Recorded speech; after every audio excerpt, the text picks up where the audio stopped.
Now that we are done with T, R, and S of doctors ABC, we'll move on towards the airways, breathing, and circulation.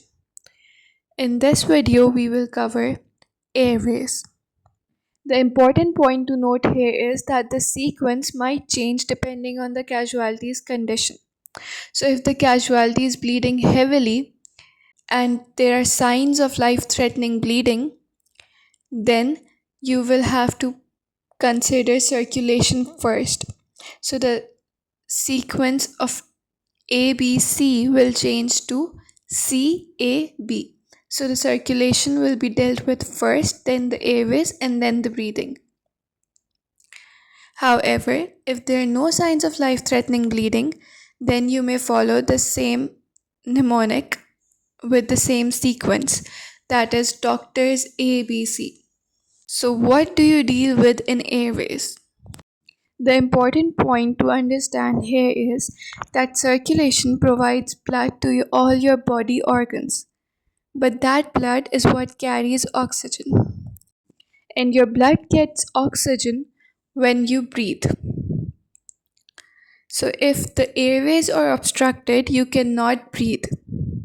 And that is why we have to deal with the airways first if there are no life threatening signs of bleeding. Because if you start managing the airways in a person who is bleeding, it will be of no use since the oxygen can in no way reach the casualty's organs because what carries the oxygen, the blood, is being lost. So, a casualty who is unconscious most likely needs airway management because in an unconscious patient, the skeletal muscles stop working, they stop contracting, and your tongue is a muscle.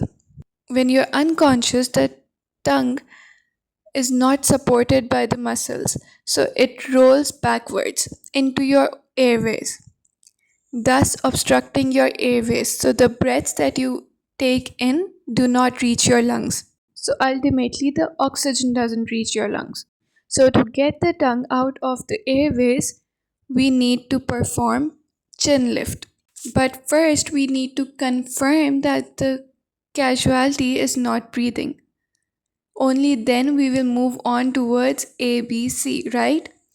The first time we checked the casualty's breathing status was when we were checking the response, the second part of our doctor's ABC. We performed our first LLF in response.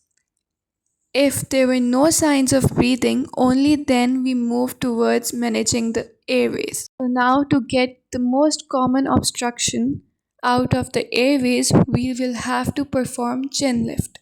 In chin lift technique, you pull the jaw upwards so that the tongue is pulled upwards along with your jaw, thus moving it out of the airways.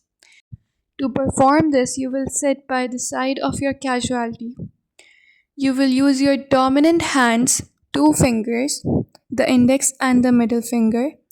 You'll use your two fingers to lift the bony part of the jaw upwards. With your non dominant hand, you will be supporting the head, just like it is shown in the picture. Make sure you lift the bony part of the chin rather than the soft part, which is just beneath the bony part. If you pull on the soft part, you're basically pushing the tongue inwards rather than pulling it outwards. So once you've performed chin lift, you have to make sure that the casualty is finally breathing. To do that, you will have to perform another LLF. That is, look, listen, and feel for breathing signs while sitting beside the casualty. If you notice breathing signs, then you're good to go. You do not need to perform the breathing part, the B of doctor's ABC. But if there are no breathing signs yet, you will have to give rescue breaths to your casualty. The rescue breaths will be taught in B, which will be the next part of this series.